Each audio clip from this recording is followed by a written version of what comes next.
Very good morning. कैसे हैं आप? आपका बहुत बहुत स्वागत है हमारी ऑनलाइन क्लासेस में। और स्टूडेंट, जैसा कि आप जानते हैं, हम हिंदी पढ़ रहे थे और हिंदी में हमारा गद्य खंड और काव्य खंड दोनों ही समाप्त हो चुका है। यानी कि हमने गद्य खंड के दो जो हमारे पाठ टर्म 2 में आ रहे हैं वो भी हम कंप्लीट कर चुके, और काव्य में जो दो पाठ हमारे आ रहे हैं हमारे सिलेबस में टर्म 2 एग्ज़ाम के लिए, वो भी हम कंप्लीट कर चुके। तो आज हमारा शुरू होने वाला है कृतिका बुक से पाठ 2 जॉर्ज पंचम की नाक। तो ठीक है, कृतिका बुक को आज हम शुरू करने वाले हैं। तो और इसके अलावा हमने इसमें जो पाठ 2 आज हम पढ़ने वाले हैं, उससे पहले हमने पाठ 1 माता का आंचल वो हमने पहले ही कंप्लीट कर लिया था।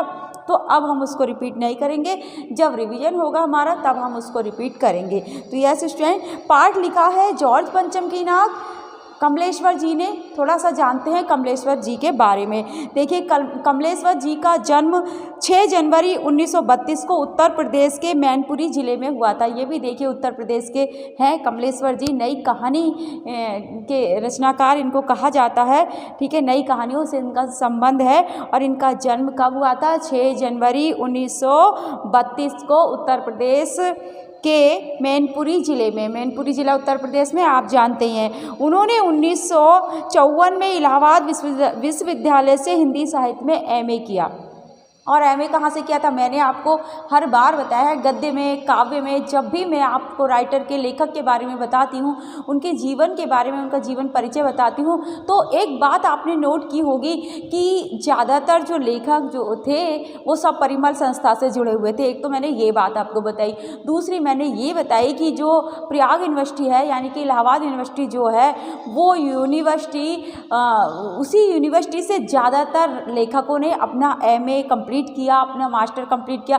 बहुत से वहीं पर प्रोफेसर वगैरह भी नियुक्त हो गए उसी यूनिवर्सिटी में। तो ठीक है, ऐसे ही कमलेश्वर जी ने इलाहाबाद विश्वविद्यालय से हिंदी साहित्य में एमए किया। और कमलेश्वर ने अपने 75 साल के जीवन में 12 उपन्यास लिखे। कितने? 75 साल तक उनका जीवन रहा। और उन्होंने 12 उपन्यास, 17 कहानी संग्रह लिखे। 17 हैं उनकी कहानी संग्रह, 12 उपन्यास और करीब 100 फिल्मों की पटकथाएं लिखी। सबसे इम्पोर्टेंट बात क्या पता चली आपको यहाँ पर कि उन्होंने लगभग 100, यानी कि 100 से भी अधिक, ऐसे मान लीजिए, फिल्मों की पटकथाएं लिखी। जो मूवी आप देखते हैं, ठीक है, उनमें बहुत सारी मूवी ऐसी हैं, लगभग 100, जिसकी पटकथाएं उन्होंने लिखी थी। यानी कि वो मूवी बनी हुई है उन्हीं की कहानियों पर। तो अब बात करते हैं हमारे चैप्टर की, जॉर्ज पंचम की नाक। बहुत ही देखिए, इस पाठ में मैं आपको बता दूं कि जॉर्ज पंचम की नाक जो पाठ है, इस पाठ में एक जो भारत में विदेशों के प्रति जो क्रेज है, कहते हैं कि जैसे उतावलापन हो जाता ज़्यादा, या फिर दिखावा करने की जो प्रवृत्ति भारतीयों में व्याप्त हो गई है, और हर चीज़ को बढ़ा चढ़ाकर बात की जाती है। मीडिया के बारे में आप जानते ही हैं, मीडिया की भी इस पाठ में चर्चा की गई है कि आज के दौर में मीडिया का क्या हाल हो गया है। यानी कि ऐसा नहीं कि मैं किसी चीज़ की बुराई कर रही हूँ, लेकिन पाठ के अनुसार मैं बता रही हूँ आपको कि जो मीडिया है वो भी स्वच्छंद रूप से काम नहीं करती, और हर एक छोटी से छोटी बात को भी वो बढ़ा चढ़ाकर किस तरह से प्रस्तुत करती है। और देश के लोग भी ऐसी खबरें पढ़ना, सुनना पसंद करते हैं, क्योंकि उनकी मानसिकता भी ऐसी हो गई है। तो ये बात उस समय की है जब इंग्लैंड की रानी एलिजाबेथ द्वितीय मई अपने पति के हिंदुस्तान पधारने वाली थी। ये बात उस समय की है जब जो इंग्लैंड की रानी है एलिजाबेथ द्वितीय, वो अपने पति के सहित, मई का मतलब क्या था? यानी कि पति के साथ में हिंदुस्तान पधारने वाली थी, आने वाली थी हिंदुस्तान। ये उस समय की बात है जब एक बार ऐसा हुआ कि एलिजाबेथ द्वितीय जो थी, एक एलिजाबेथ उनसे पहले भी हुई हैं इंग्लैंड की महारानी, लेकिन ये है एलिजाबेथ द्वितीय, दूसरी वाली एलिजाबेथ है, इसलिए इनके नाम के आगे द्वितीय लिखा है। ठीक है, अपने पति के साथ हिंदुस्तान आने वाली थी। अखबारों में उनकी चर्चा हो रही थी। रोज़ लंदन के अखबारों से खबरें आ रही थी कि शाही दौरे के लिए कैसी कैसी तैयारियाँ हो रही हैं। अब देखिए, रोज़ जब जैसे उन्होंने, रानी ने डिसाइड किया होगा कि भाई हमें हिंदुस्तान जाना है, हम भारत जाएंगे, और पति भी हमारे साथ में होंगे, तो लंदन के अखबारों में उनकी खबरें छप रही थी। अब वहाँ से वो खबरें भारत के अखबारों में भी छप रही थी कि कैसी कैसी तैयारियाँ रानी भारत आने के लिए कर रही हैं, क्या क्या वो और किस किस के साथ आएंगी, क्या पहनेंगी, मतलब तैयारियों में बहुत सारा होता है ना कि किस दिन जाना है और किस तारीख को जाना है, कितने बजे जाना है, कौन से कपड़े पहनने हैं, पहले कहाँ जाएंगी फिर कहाँ जाएंगी, उनका पूरा प्रोग्राम जो होता है वो सारा वहाँ पर तैयारियाँ जो चल रही थी, तो उसमें वो सारी बातों की चर्चा अखबारों में हो रही थी। रानी एलिजाबेथ का दर्जी परेशान था कि हिंदुस्तान, पाकिस्तान और नेपाल के दौरे पर रानी कब क्या पहनेंगी। अब वो हिंदुस्तान तो आ रही थी, उन्होंने, रानी ने ये डिसाइड किया था कि हिंदुस्तान भी वो जाएंगी, साथ में पाकिस्तान भी जाएंगी और कहाँ जाएंगी, नेपाल भी जाएंगी, क्योंकि ये तो दोनों ही देश, पाकिस्तान और नेपाल, भारत के आजू बाजू में यानी कि अगल बगल में, पास पास में है। उनकी सीमाएं नेपाल की भी और पाकिस्तान की भी आप जानते हैं हमारे देश से जुड़ी हुई हैं, ठीक है, भारत से हमारे जुड़ी हुई हैं। तो रानी ने डिसाइड किया कि भाई वो हिंदुस्तान जाएंगी तो भाई पाकिस्तान भी चली जाएंगी, वहाँ पर भी देखाएंगी क्या क्या हो रहा है, वहाँ पे कैसा देश है, और साथ में वो नेपाल भी चली जाएंगी। अब इस बात को लेकर उनका जो दर्जी था, उनका जो टेलर था, जो उनकी ड्रेस डिसाइड करता था, वो बड़ा परेशान था। वो क्या करे कि भाई भारत जाएंगी तब क्या पहनेंगी, वहाँ रुकेंगी तो क्या पहनेंगी, और फिर वहाँ से पाकिस्तान जाएंगी तो क्या पहनेंगी, वहाँ रुकेंगी। अब एक ही ड्रेस, तो वो तो महारानी है इंग्लैंड की, एक ही ड्रेस तो पहन नहीं सकती। तो भाई उनका दर्जी बड़ा परेशान था। तो इसलिए कि वो क्यों परेशान था आपको समझ में आ गया। अगर आपसे क्वेश्चन पूछा जाए कि एलिजाबेथ का दर्जी क्यों परेशान था या उसकी परेशानी का क्या कारण था दर्जी की, तो आप बताएंगे कि उसको ये परेशानी थी कि भारत, पाकिस्तान और नेपाल के दौरे में रानी कब क्या क्या पहनेंगी, ठीक है। उनका सेक्रेटरी और शायद जासूस भी उनके पहले ही इस महाद्वीप का तूफानी दौरा करने वाला था। अब उनका सेक्रेटरी कह लो या फिर उनका जासूस कह लो, यानी कि कोई भी, अभी आपने देखा कुछ दिन पहले, अभी जब हमारे माननीय प्रधानमंत्री मोदी जी गए थे, दौरे पर गए थे, तो उनके साथ क्या हुआ, कौन सी घटना हुई, ऐसे आपको पता ही है कि उनका रास्ता, जो उनका काफिला था, वो रोक लिया गया था। तो इस वजह से क्या होता है कि पहले ही जासूसी करवानी पड़ती है। तो रानी का सेक्रेटरी भी था वो, और प्लस उनका जासूस भी उसको कह सकते, वो उनसे पहले तूफानी दौरे पर आने वाला था, भारत में, पाकिस्तान में भी और नेपाल में भी, क्योंकि उसको पता वहाँ की सिचुएशन क्या है, जिस देश में वो रानी जा रही है, महारानी, क्योंकि महारानी है ना, या महाराजा एक तरह से प्रधानमंत्री, राष्ट्रपति के समान ही होता है, इतना सम्मानीय पद होता है, ठीक है। अब राजा महाराजा नहीं होते, रानी महारानी नहीं होती, लेकिन फिर भी उनकी जगह पर एक जो देश का सर्वा होता है ना, वो उसकी उतनी ही इज्जत होती है, ठीक है, उतनी वैल्यू उसकी होती है। तो इस तरह से उनका सेक्रेटरी तूफानी दौरा करने वाला था, आने वाला था, पता लगाने वाला था क्या सिचुएशन है, ऐसा तो नहीं कोई षड्यंत्र रचा जा रहा हो हमारी रानी के साथ कुछ हो जाए, तो इस तरह से उनका सेक्रेटरी आने वाला था। आखिर कोई मजाक तो था नहीं, जमाना चूंकि नया था, फौज फाटे के साथ निकलने के दिन बीत चुके थे। अब क्योंकि पहले क्या होता था, जो राजा या महारानी कहीं जाती थी दूसरे देश में, अपनी फौज वगैरह लेकर जाते थे। अब ऐसा वाला दौरा तो रहा नहीं, ऐसा वाला समय नहीं रहा, दौर मतलब समय, ऐसा वाला समय नहीं रहा। अब कैसा समय है कि ऐसे दिन तो बीत चुके हैं, इसलिए फोटोग्राफर की फौज तैयार हो रही थी। अब ऐसे दिन तो है नहीं कि फौज लेके जाए रानी, बहुत सारा काफिला अपने साथ लेकर जाए। अब तो बस कुछ कमांडो उनके साथ होंगे, उनके जो लोग उनके साथ आ रहे परिवार के सदस्य वो होंगे, और प्लस फोटोग्राफर जरूर होंगे, क्योंकि फोटोग्राफर क्या करना है, उनको हर जगह की अपनी तस्वीर क्लिक करनी है, देखना है ना, वीडियो बनानी है, और वो देखिए सुरक्षा की दृष्टि से भी सही है। लेकिन अभी का ज़माना ऐसे है कि जो कैमरे वाले हैं यानी कि फोटोग्राफर हैं, वो जरूर ही किसी भी नेता के साथ या राजनेता के साथ वो जाएंगे। इंग्लैंड के अखबारों की कतर ने हिंदुस्तानी अखबारों में दूसरे दिन चिपकी नज़र आ रही थी। रानी ने एक ऐसा हल्के नीले रंग का सूट बनवाया है जिसका रेशमी कपड़ा हिंदुस्तान से मंगाया गया है। अब देखिए, जो इंग्लैंड के अखबार थे उनमें रोज़ रानी के बारे में नई खबरें छप रही थी, और वहाँ की आज रानी ने ये किया, आज रानी ने वो किया, अब रानी ऐसे करने वाली है, ऐसे जाने वाली है। तो वहीं लंदन के अखबारों में, लंदन की महारानी थी एलिजाबेथ जो हिंदुस्तान आ रही थी, वहीं के अखबारों में एक न्यूज़ छपी, एक खबर छपी कि रानी ने एक सूट सिलवाया है, उसका रंग है हल्का नीला, है ना, हल्के नीले रंग का एक सूट सिलवाया है, और जो रेशमी कपड़े का है, और वो रेशमी कपड़ा कहाँ से मंगाया गया है, हिंदुस्तान से मंगाया गया है। आपको पता ही है रेशम है ना कि कश्मीर में ये सब चीज़ें ज़्यादा मिलती हैं। तो उन्होंने जो सूट बनवाया है हल्के नीले रंग का, उसका रेशमी कपड़ा भी हिंदुस्तान से मंगवाया गया। अब देख रहे कितनी बड़ी महारानी है ना, महारानी और अगर उनकी एक छोटी छोटी बात की, एक मामूली से मामूली नहीं कह सकते, लेकिन हम अगर कपड़े की बात करें तो हमारे लिए कपड़ा मामूली हो गया, लेकिन जो बड़े लोग होते हैं उनको एक एक चीज़ का इशू बना दिया जाता है ना। तो न्यूज़पेपर में बस वही सब हो रहा था। तो जो लंदन में छपा था, इंग्लैंड में जो न्यूज़पेपर में छपा था कि रानी ने एक हल्के नीले रंग का सूट बनवाया है जिसका कपड़ा हिंदुस्तान में से मंगवाया, उसकी सेम हेडलाइन, सेम कटिंग, जो जिस तरह से उनकी न्यूज़ छपी थी लंदन के अखबार में, वैसी की वैसी कटिंग हिंदुस्तान के अखबार में भी छप गई। हिंदुस्तान के अखबार वालों ने भी उसको छाप दी कि है ना, और मंगाया गया है कि करीब 400 पाउंड खर्चा उस सूट पर आया, करीब 400 पाउंड खर्चा उस सूट पर आया है ना। तो ऐसी ऐसी न्यूज़ वहाँ छप रही थी। जैसे ही वहाँ पर प्रचार हो रहा था उनके बारे में, वैसी की वैसी खबरें उन न्यूज़पेपर से उठा के सीधी की सीधी हमारे यहाँ के न्यूज़पेपर में पेस्ट कर दी जा रही थी। ठीक है, कट कॉपी पेस्ट का ज़माना है। तो इस तरह से रानी एलिजाबेथ की जन्मपत्री भी छपी। अब भाई जब रानी आने वाली, मैंने बताया ना कि मीडिया क्या काम करती है अक्सर, कि भाई जो भी बात होगी उसको खोद खोद को जो है वो भी, जो नहीं है वो भी, ज़रूरी और गैर ज़रूरी सारी की सारी बातें वो बस अब पब्लिक को पता चलनी चाहिए। छापते रहते हैं न्यूज़पेपर में, क्योंकि वो उनको टीआरपी बढ़ानी होती है, आप कुछ भी समझ सकते हैं। ठीक है, तो इस तरह से अब उनके बारे में, रानी के बारे में हर छोटी छोटी बात छप रही थी। जन्मपत्री भी छप गई भाई, जन्म कुंडली भी छप गई। ऐसे महारानी का जन्म इतने सन में हुआ था, तब हुआ था, जबकि उसकी कोई आवश्यकता थी नहीं, लेकिन छप रहा था भाई। प्रिंस फिलिप के कारनामे छपे, और तो और उनके नौकरों, बावर्चियों, खानसामों, अंगरक्षकों की पूरी जीवनियाँ देखने में आई। और न्यूज़पेपर वालों को तो मसाला चाहिए कुछ ना कुछ। ठीक है, मैं किसी न्यूज़पेपर के खिलाफ नहीं बोल रही हूँ, आप ध्यान रखेंगे।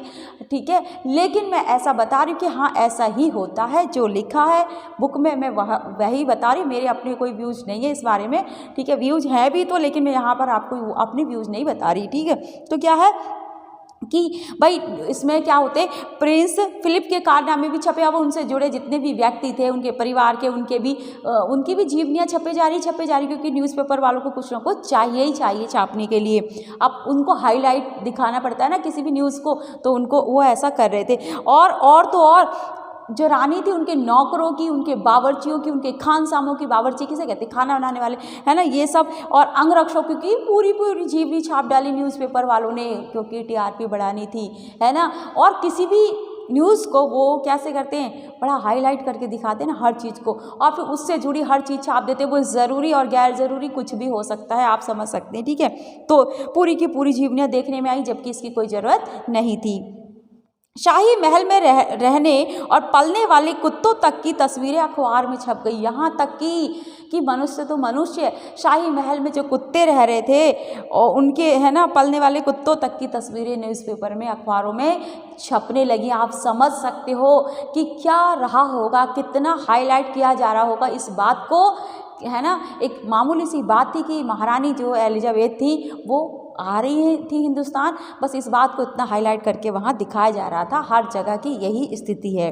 बड़ी धूम थी, बड़ा शोर शराबा था, शंख इंग्लैंड में बज रहा था, गूंज हिंदुस्तान में आ रही थी। अब बड़ा शोर था, बड़ा शोर शराबा हो रहा था, बड़ी धूम मची हुई थी कि रानी आ रही है, रानी आ रही है, पता नहीं क्या हो रहा है, इस तरह से धूम मची हुई थी। और ऐसा लग रहा था कि शंख जो है, शंख जानते ना आप, ऐसे बजाते हैं उसको, एक पवित्र चीज़ हमारे हिंदू धर्म में उसको कहा जाता है ना, उसकी ध्वनि जो है बड़ी पवित्र, कहते वातावरण को शुद्ध करती है। तो इस तरह से शंख इंग्लैंड में, ऐसा लग रहा था कि शंख इंग्लैंड में बज रहा है ना, तैयारियां वहाँ हो रही हैं, उसकी जो गूंज आ रही है वो हिंदुस्तान वाले वैसे ही अपना करे जा रहे हैं, अपनी न्यूज़पेपर में छापे जा रहे हैं न्यूज़, जबकि उनका यहाँ पर उन चीज़ों से कोई लेना देना नहीं था, लेकिन फिर भी हिंदुस्तान के न्यूज़पेपर उन चीज़ों को छापे जा रहे थे। ठीक है, तो शंख इंग्लैंड में बज रहा था और गूंज हिंदुस्तान में आ रही थी, उसकी जो वहाँ तैयारी हो रही थी, उन सब की खबरें कहाँ आ रही थी, हिंदुस्तान में, हमारे भारत में आ रही थी।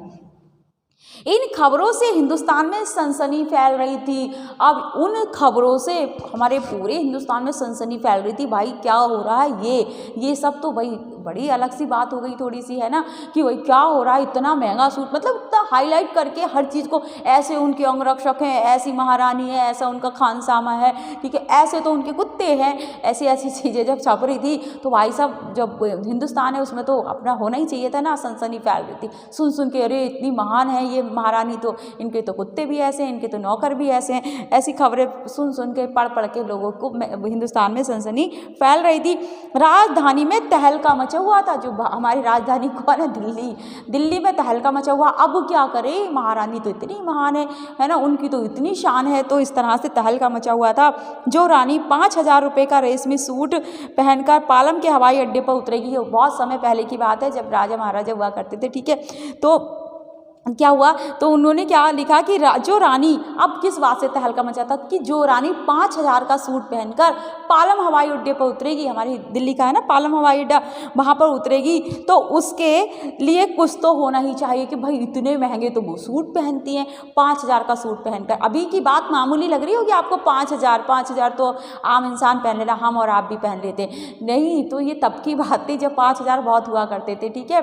तो भाई उस समय तो तहलका मचना था, सनसनी होनी थी, तो दिल्ली की तो हवा खिसक रही, दिल्ली के लोगों की हवा खिसक रही थी कि भाई अब क्या करें, 5,000 का सूट पहनकर तो वो पालम हवाई अड्डे पर उतरेंगी, है ना। अब उनके लिए हमें भी कुछ विशेष करना पड़ेगा, क्योंकि इतनी महान दिखाया जा रहा था उन महारानी को, तो हमें भी कुछ विशेष करना पड़ेगा। ऐसा दिल्ली के लोग या जो आला अफसर हैं, जो अधिकारी वर्ग है, वो ऐसा सोच रहे थे। कुछ क्या बहुत कुछ होना चाहिए, आप ऐसा सोच रहे थे, कुछ क्या बहुत कुछ होना चाहिए जिसके बावर्ची पहले महायुद्ध में जान हथेली पर लेकर लड़ चुके हों। और उनके बावर्ची के बारे में लंदन में अखबार में क्या छपा था कि उनके जो बावर्ची हैं वो ऐसे लोग हैं जो पहला विश्व युद्ध हुआ था, जो महायुद्ध हुआ था, है ना, विश्व युद्ध हुआ था, उसमें जान हथेली पर लेकर लड़ चुके हैं। यानी कि उनके तो बावर्ची तक एक योद्धा है, इतने महान योद्धा हैं जो विश्व युद्ध में लड़ चुके। तो भाई उनकी शान शौकत के तो क्या कहने, उनकी तो शान शौकत की कितनी बड़ी होगी, है ना, कितनी ज़्यादा उनकी शान और शौकत होगी। और वही रानी दिल्ली आ रही है, अच्छा वो रानी दिल्ली आ रही है, उनके तो बावर्ची तक ऐसे हैं, समझ रहे हैं आप, मैंने आप इससे पहले भी बता दिया, ठीक है। नई दिल्ली ने अपनी तरफ देखा, अब ऐसा लग रहा था दिल्ली अपने आप को देख रही है, उस महारानी को देख रही है कि भाई महारानी की शान इतनी बड़ी और मुझे देखो, दिल्ली को देखो, दिल्ली अपने आप को देख रही है ना, कि और बेसाख्ता मुँह से उनके निकल गया, दिल्ली अपने आप को देख रही है और बेसाख्ता, जैसे हम होता है ना, कभी ऐसी सिचुएशन होती है कि कोई महान आदमी हमारे घर आने वाला होता है, हम कहते हैं बस अब देखते हैं यार ये महान आदमी हमारे घर आएगा, यानी कि हम अपने आप को हीन समझने लगते हैं। तो ठीक है, कुछ ऐसी दशा दिल्ली की हो रही थी। तो दिल्ली ने अपनी तरफ देखा और बेसाख्ता मुँह से उसके निकल गया, वह आए हमारे घर खुदा की रहमत, कभी हम उनको और कभी अपने घर को देखते हैं। वह आए हमारे घर खुदा की रहमत, कभी हम उनको और कभी अपने घर को देखते हैं। दिल्ली की हालत कुछ ऐसी ही हो रही, कितनी शान और शौकत वाली रानी दिल्ली आ रही है और दिल्ली की हालत खस्ता, है ना, तो समझ रहे। और देखते ही देखते दिल्ली का काया पलट होने लगा, और देखते ही देखते दिल्ली का काया पलट होने लगा। अब जब कोई इतना महान व्यक्ति, आप ऐसे अपने आप पे जाइए कि अगर कोई इतना महान व्यक्ति आपके घर आए तो आप क्या करेंगे, जल्दी जल्दी झाड़ू लगाएंगे, पोछा लगाएंगे, बेडशीट चेंज करेंगे, ये सेटिंग वो सेटिंग, और अगर टाइम होगा तो कलर वलर भी करा देंगे अपने घर में। तो समझ रहे, ऐसा ही कुछ हाल दिल्ली का होने लगा, दिल्ली के काया पलट होने लगा। और करिश्मा तो यह था कि किसी ने किसी से नहीं कहा, और करिश्मा ये था कि किसी ने किसी से नहीं कहा कि तुम काम करो। आमतौर पे क्या होता है कि जैसे अब सपोज हमारा गांव है या हमारा शहर है, या हम अपने स्कूल को मान लें, ठीक है, किसी को हम अपने घर को भी मान सकते हैं, हम अपने घर को मान लें। अगर कोई ऐसा आने वाला है, कोई महान व्यक्ति हमारे घर आने वाला है या कुछ ऐसा होने वाला है, हर कोई बिना किसी से कहे अपने अपने काम में लग जाएगा। मैं झाड़ू लगा दूँ, मैं ये कर दूँ, मैं वो कर दूँ, ठीक है, हर कोई अपने काम में लग जाएगा।